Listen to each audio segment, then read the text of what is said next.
Shalom, shalom, shalom. Jemaat Gereja Bethel Indonesia, River of Life, marilah kita berdoa untuk mendengarkan kebenaran firman. Bapa dalam surga, saat ini kami datang kepadamu. Tuhan, kuduskan tubuh jiwa roh kami, jiwa kami. Kuduskanlah dengan kuasa darah-Mu. Dan urapi kami roh-Mu yang kudus untuk mendengarkan sabda firman, supaya kami boleh mengerti, mendengar dengan baik, menyimpan dan melakukan dalam hidup ini. Di dalam nama Tuhan Yesus, berbicaralah, kami siap untuk mendengarkan firman-Mu. Haleluya, amin. Saudara kekasih dalam Tuhan Yesus, saat ini topik pada saat ini kita akan berbicara bagaimana ibadah yang benar, yang memberikan berkat, yang memberikan kemenangan untuk kita. Marilah kita membaca 1 Timotius 4 ayat 8. Latihan badani terbatas gunanya, tetapi ibadah itu berguna dalam segala hal, karena mengandung janji baik untuk hidup ini maupun untuk hidup yang akan datang.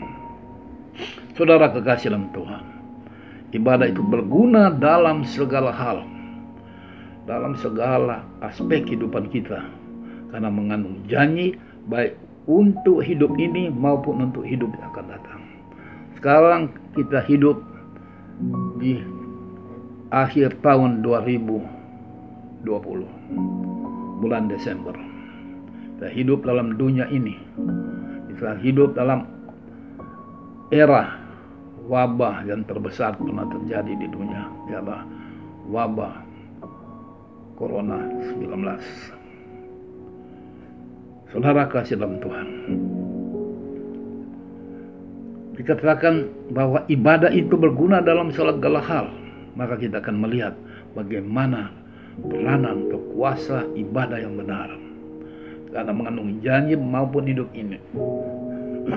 Hidup yang kita hidupi saat ini, di tengah-tengah masyarakat, di tengah-tengah bangsa-bangsa, kita mengalami ketakutan oleh karena orang yang meninggal karena pandemi COVID-19 sangat-sangat cepat. Orang mengalami kesusahan, kekurangan makanan, minuman, dan lain sebagainya. Ini pun terjadi di mana-mana. Tetapi kita melihat bagaimana janji Tuhan untuk hidup ini.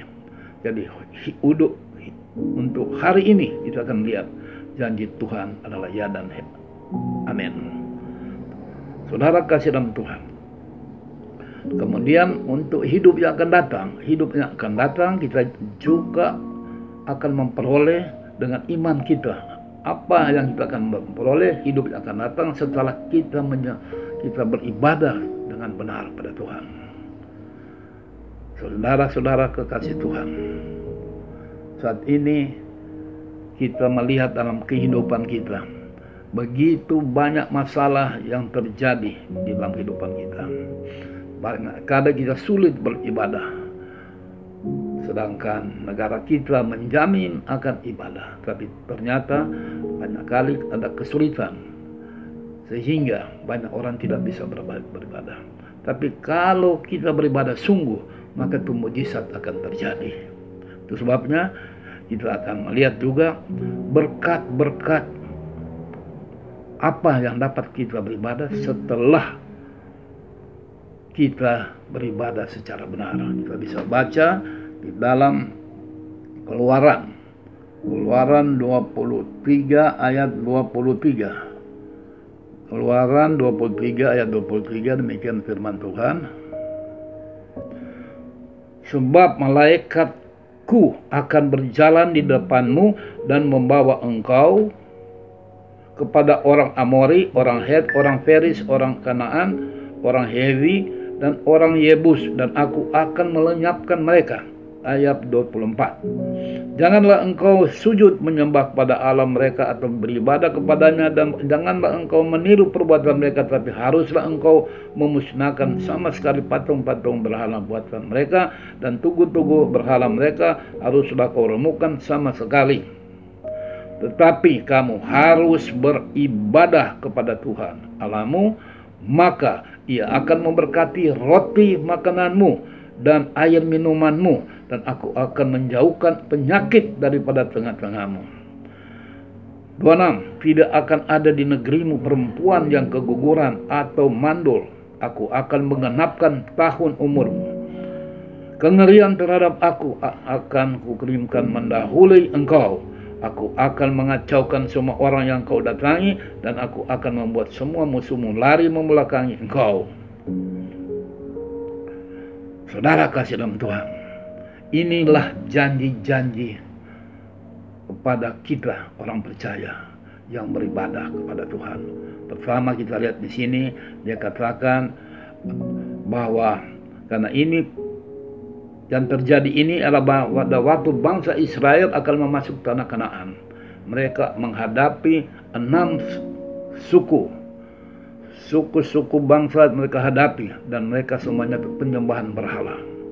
Dan mereka ini dikelilingi oleh 6 suku ini.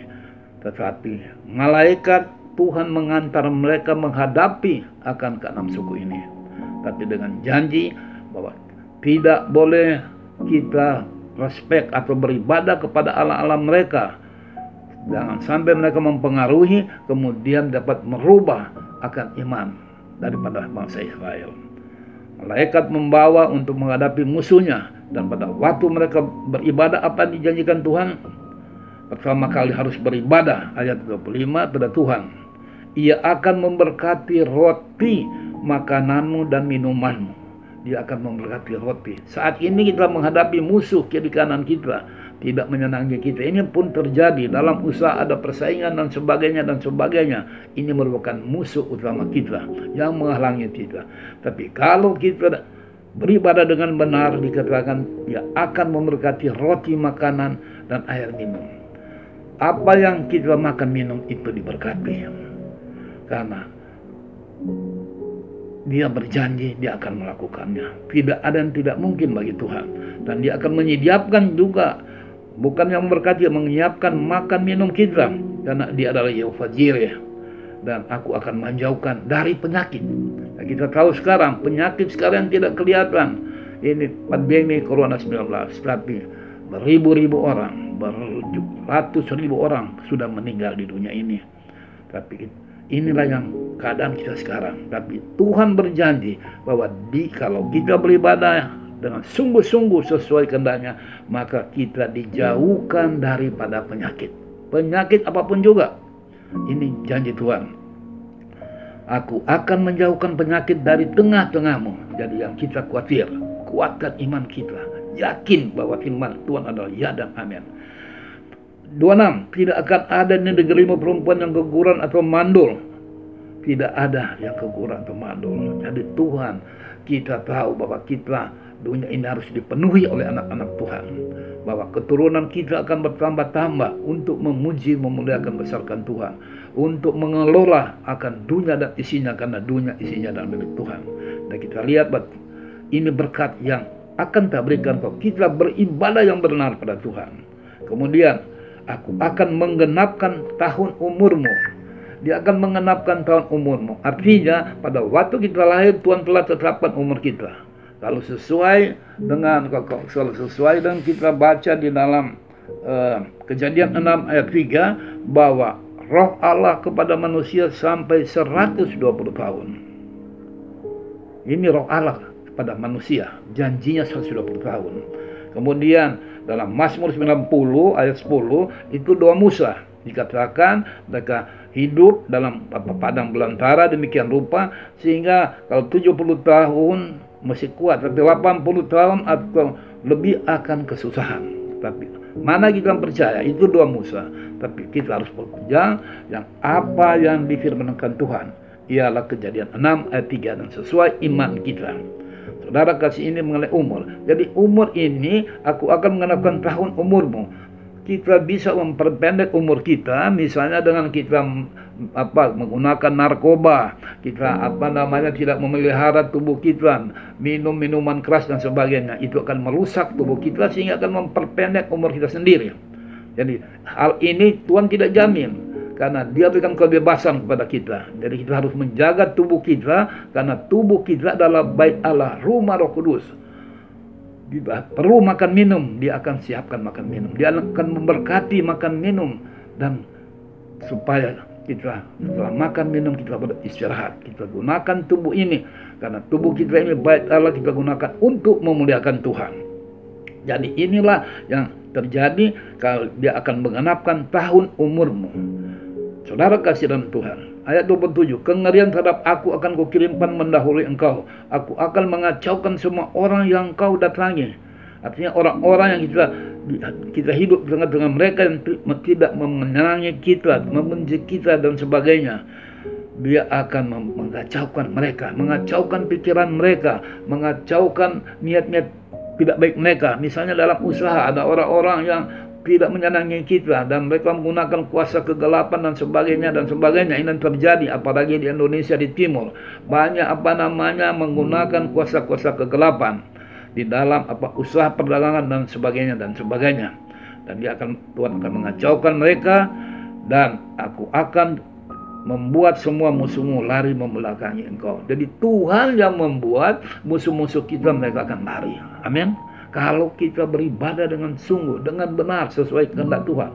Jadi ini berkat penyakit tadi dihindarkan, dan terlihat musuh kita, orang-orang yang ingin menjatuhkan kita, menyusahkan kita, Tuhan yang beracara di dalam. Sebabnya kita hanya serahkan akan hidup kita kepada Tuhan dan percayakan firman-Nya. Saudara kekasih dalam Tuhan, inilah yang terjadi pada waktu kita sungguh-sungguh datang pada Tuhan dan beribadah kepada Tuhan. Kita lihat juga di sini bahwa apa yang terjadi untuk orang-orang yang beribadah dan percaya pada Tuhan. Contoh yang utama kita bisa lihat Daniel. Daniel itu pada di kerajaan Persia sana dulu. Dia seorang buangan yang dipercaya oleh raja, kan, jadi orang ketiga. Tapi apa terjadi? Dia tidak disenangi oleh orang-orang, maka dia diusahakan untuk berbuat kesalahan pada raja. Kehidupan Daniel, tiap hari dia sujud, dia menyanyi pada Tuhan, dia sujud kepada Tuhan, dia berdoa kepada Tuhan. Saudara bisa tengok di sini bagaimana kehidupan Daniel yang begitu luar biasa. Daniel 6 ayat yang 10. Setiap hari 3 kali dia berlutut, dia berdoa, serta dia memuji Tuhan. Ini artinya dia adakan ibadah tiap hari 3 kali. Dia berlutut, berdoa, serta memuji Tuhan. Apa yang dilakukan oleh Daniel, hamba Tuhan. Dan apa terjadi? Pada satu waktu ada perintah harus menyembah, akan tidak boleh menyembah Allah lain selain pada raja. Maka Daniel dia tidak menghiraukan akan aturan tersebut. Dia tetap beribadah, tapi dia tahu juga konsekuensinya, resikonya harus mati. Tapi dia berani menanggung itu sebab. Akhirnya dia dibuang di gua singa yang kelaparan, dia buang di lubang singa. Dan apa yang terjadi? Singa-singa itu sesuai Alkitab, malaikat datang mengatupkan mulut singa-singa sehingga tidak ada singa itu dapat menjamah tubuhnya. Amin. Karena dia beribadah pada Tuhan. 1 hari 3 kali berlutut, berdoa, serta memuji Tuhan. Itu pekerjaannya. Selain dia sebagai orang ketiga di kerajaan. Saudara bisa gambarkan bagaimana kesibukannya. Tapi dia mempunyai waktu, menyiapkan waktu untuk memuji, berdoa, berlutut kepada Tuhan. Dan karena di atas loteng rumahnya ada ruang terbuka, dia mengarah ke Yerusalem dan dia berdoa, memuji.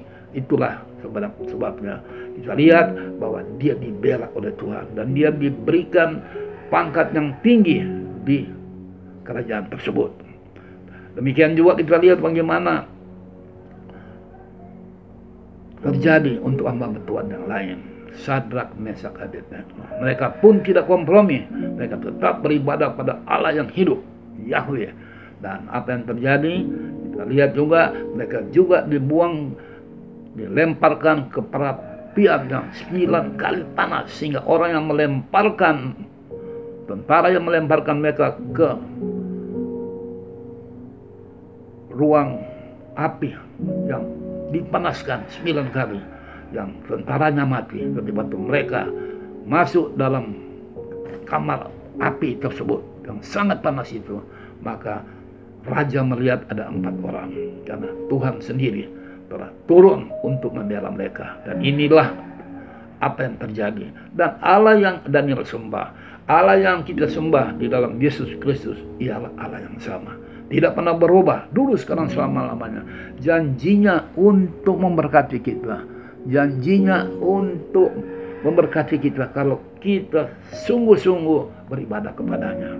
Itu sebabnya saudara kekasih Tuhan, Alkitab mengatakan, juga dikatakan dalam Roma 10 ayat 25, jangan tinggalkan ibadah-ibadah. Tidak boleh meninggalkan ibadah-ibadah, karena dalam ibadah sudah ada berkat untuk hidup saat ini dan yang akan datang. Sebagaimana kita sudah baca tadi di dalam firman Tuhan, bahwa ada berkat untuk masa sekarang dan yang akan datang.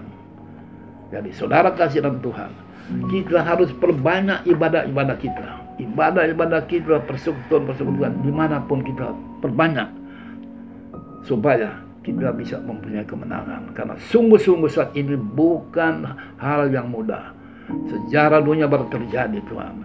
Baru-baru ini saya lihat di YouTube dan sebagainya, Bupati Situbondo, satu keluarga langsung kena virus corona. Tapi kita harus yakin, tidak boleh kita gentar. Kita tahu bahwa kalau kita telah beribadah, ada jaminan. Karena kita harus menyaksikan pada dunia bahwa Allah yang kita sembah, Allah tetap berkuasa. Supaya sebagaimana Daniel proklamirkan bahwa dia tetap menyembah Allah yang hidup, maka akhirnya raja memerintahkan kepada seluruh rakyat harus menghormati akan Allah Daniel. Amin. Kita pun demikian. Kita akan beribadah dan kita akan lihat mujizat-mujizat akan terjadi dalam hidup ini. Dalam hidup kita tadi dikatakan ibadah berguna untuk hidup kini. Hidup ini apa? Dalam usaha, dalam pekerjaan, dalam sekolah, dalam perdagangan dan sebagainya aspek kehidupan ini. Tuhan yang akan memberkati kita. Dia memberkati kita dengan kesehatan, kekuatan, ketenteraman, ketenangan, kedamaian, dan dia hindarkan dari penyakit. Penyakit tidak dapat menjamah kita karena ini jaminan kita. Tetapi kita harus juga mengikuti hukum alam. Artinya kita harus makan makanan yang baik, yang dicuci bersih dan sebagainya. Jangan kita makan hal-hal yang sudah makanan yang basi, artinya itu dapat menimbulkan penyakit. Dan kita harus menjaga dan memilih makanan-makanan yang dapat kita makan supaya makanan itu bersih dan dapat berguna untuk tubuh ini. Makanan yang cukup. Itu sebabnya saudara kasih dalam Tuhan, kita memuji memuliakan Tuhan, karena kita boleh bersama-sama hari Minggu ini, Tuhan, melihat janji Tuhan. Janji Tuhan, bagaimana kita beribadah yang benar, maka kita akan beroleh berkat. Itu sebabnya ada beberapa hal yang akan saya sampaikan mengenai ibadah yang benar. Bagaimana ibadah yang benar? Pertama kita harus tahu bahwa Roma 12 dikatakan, persembahkanlah tubuhmu sebagai persembahan yang hidup, kudus, yang berkenan kepadamu. Itulah ibadahmu yang sejati. Jadi ibadah yang benar, ibadah yang pertama kali mempersembahkan tubuh kita sebagai persembahan hidup yang kudus, yang berkenan. Tubuh yang hidup artinya yang kudus, artinya kita harus minta ampun. Sebelum ibadah kita minta ampun dosa. Karena Roma 3:23, semua manusia telah berdosa dan telah kehilangan kemuliaan Allah. Tuhan Yesus mengajar kita supaya kita tiap hari berdoa, supaya ampunilah kami sebagaimana kami mengampuni orang lain. Jadi dosa yang kita buat dengan pikiran, kata, dan perbuatan, sadar tidak sadar kita, sebelum ibadah kita harus mohon ampun. Bapak serahkan tubuh. Itulah yang dikehendaki oleh ibadah yang sejati yang kita akan lakukan.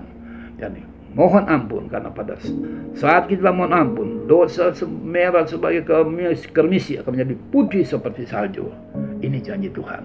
Kita betul-betul bertobat dari dosa kita, dan perkataan perbuatan kita tidak menyenangkan Tuhan, bertobat dan kita mohon Roh Kudus.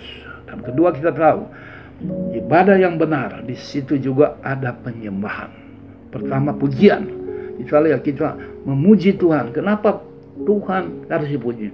Karena Tuhan membuat tubuh kita, jiwa roh kita ini, manusia itu, untuk memuji Dia, untuk memuliakan Dia. Kita harus memuji Dia dengan tubuh kita, dan kita harus memuji Dia atas kebesarannya, memuji Dia atas kebaikannya.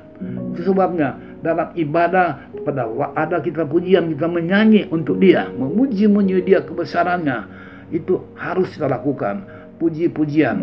Kemudian dalam sesudah itu kita juga mengadakan penyembahan, menyembah Dia. Karena di Yohanes 4:24, Allah adalah roh. Bagaimana kita harus menyembah dalam roh kebenaran dengan pujian-pujian yang sifatnya menyembah akan Tuhan. Kita datang ke kakinya Tuhan, menyembah Dia supaya Tuhan disenangi. Penyembahan harus terjadi. Dan selanjutnya kita harus saling mendoakan. Kita harus berdoa, karena dalam ibadah itu ada doa. Doa pribadi, doa syafaat. Bahkan untuk musuh pun kita berdoa. Tapi kita tahu bahwa untuk berdoa kita sering-sering kita harus minta pertolongan Tuhan supaya doa kita benar. Sebagaimana Roma 8 ayat 26, kita tidak tahu bagaimana sebenarnya harus berdoa, tapi Roh Kudus membantu kita untuk berdoa untuk hal-hal yang kita tidak mengetahui. Jadi Roh Kudus juga akan membantu kita untuk berdoa. Berdoa sungguh-sungguh, bahwa orang yang menyakiti kita, orang yang merugikan kita, orang yang menghalangi pekerjaan Tuhan, kita ampuni mereka. Ampunilah mereka, Tuhan. Karena kalau kita berdoa, kita kalau dipimpin oleh Roh Kudus, maka doa kita penuh kuasa. Sebagaimana Elia, orang biasa, dia berdoa, kemudian 3,5 tahun tidak hujan, dan kemudian 3,5 tahun kemudian baru hujan. Ini orang biasa, dan kita juga orang biasa yang telah diampuni, dikuduskan, dan kita bisa mempunyai doa yang benar, doa yang penuh kuasa. Jadi dalam ibadah itu ada doa. Doa bisa merubah hukum alam dan sebagainya dan sebagainya. Doa bisa membuat mujizat-mujizat. Orang sakit disembuhkan, lemah dikuatkan, buta melihat. Itu hanya doa, kuasa doa.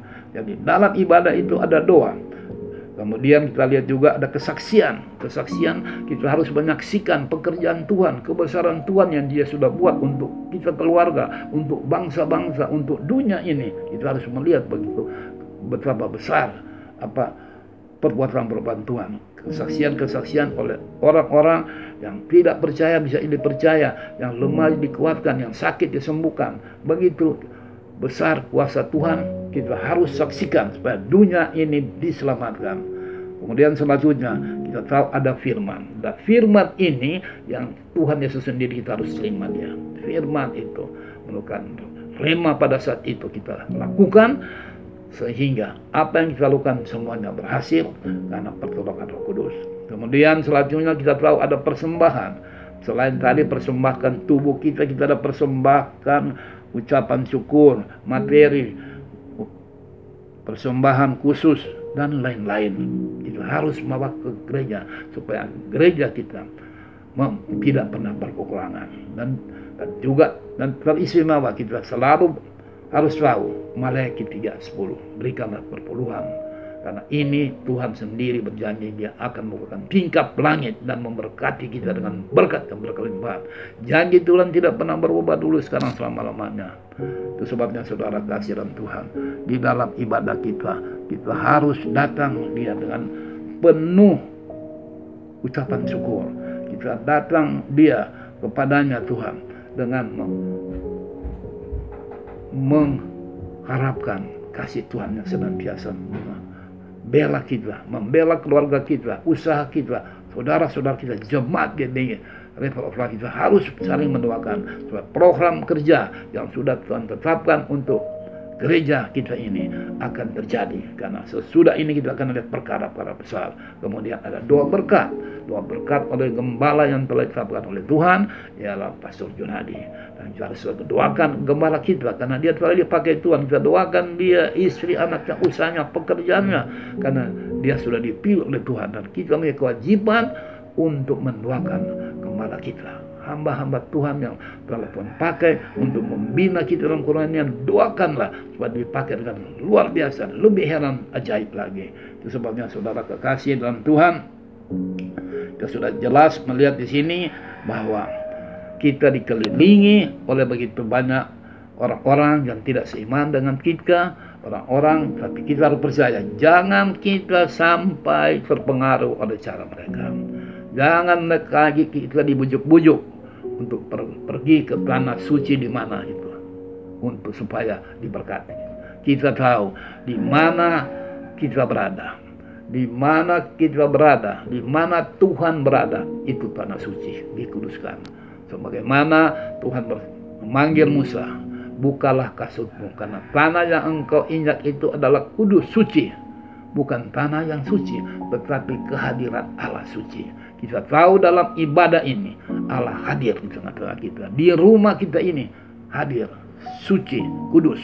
Dan kita tahu kalau tempat kita ini beribadah yang kudus, maka Tuhan akan membukakan langit dan memberkati kita dengan berkat yang berkelimpahan.